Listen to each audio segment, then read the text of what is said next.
Welcome back to Askewed Reviews. And my friends over at Terror Films have been kind enough to give me another early access screener for a film. The movie that I'm referring to is the 2025 film Schism, directed and written by Thor Moreno. So, Schism is a psychological supernatural thriller. So, let me tell you a bit more about the concept here to see if maybe this is something that you'd want to check out when it's available. So, our story starts off with our main character of Nola. Now, she apparently, right at the beginning of this film, witnessed a horrifying event, and it apparently caused such an issue for her that she has now been institutionalized. Over the years, Nola has gotten used to her new surroundings. She also has gotten to a point of being a lot more mentally stable.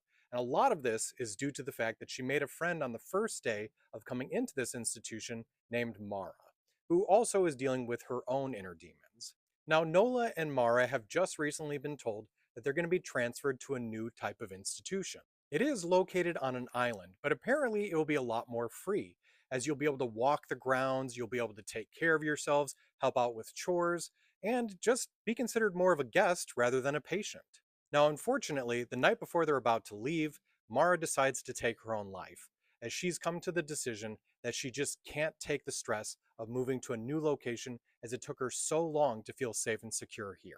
So now Nola is the only one going to this island. Once she does arrive on the island, she is shocked by how much freedom there actually is. In fact, once she steps off the boat, she is just told where to walk to without any guards there. As she enters the facility, she realizes this place is very odd, mainly due to the fact that she discovers she's the only resident. The only other people here are her doctor, the on call nurse, and an orderly. It's explained to her that this is a new type of facility where they try to work one on one with someone, and hopefully, if the process works, they're able to get back out into the world and not have to worry about any of their issues anymore. Now, of course, like any psychological thriller with this type of a setup, she is given the opportunity to go back to the institution she came from, but then she may not be able to ever get out of there. She, of course, makes the terrible choice to stay. We soon discover that what Nola's actual issue is that at one point she said that she could see the dead. Now, she claims she doesn't have that ability anymore, but as she spends more and more time on this island, that may not be true. On top of that, that's not the only issue she has to deal with, as it appears that the other workers here at this facility are hiding some secrets from her. But once again, is this actual secrets or is this all a trick of her mind? So once it's available, check out Schism to be able to discover whether or not Nola is dealing with reality or everything that's just in her own mind. So for me personally, I wasn't the biggest fan of this film.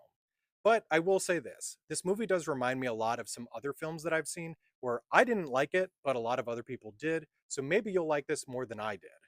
Here are some of the issues that I personally had with this film. Number one, there are moments where the camera is either panning or is focused on something, and it just sits there for way too long. Like, there are sequences where I'm just kind of like, all right, let's get to the next thing. Another problem I have is not with the acting, but a couple of the actors do feel a little bit wooden. But some of them are not bad, though. I do like especially Nola and the nurse character. But probably my biggest issue is, at least for me, kind of into the middle, but definitely by the end, there's a lot of stuff that gets very confusing or convoluted, or just sequences that don't make sense at all. And I don't feel like they answered or wrapped everything up by the end. So that was just a big problem for me. So at least for me on my scale, I'm going to give this movie a 2 out of 5. If you'd like to check it out for yourself, it is going to be available for streaming in September, specifically September 5th, and you'll be able to find it on Chilling, Scare Network TV, Kings of Horror, Watch Movies Now, Shocks and Docs, and of course the Terror Films YouTube channel. I hope you enjoyed this episode of Skewed Reviews. And once again, a big thank you to Terror Films for sending me another screener. I absolutely love the ability to watch these horror movies early and to give everyone else a little bit of an idea of what's coming out soon.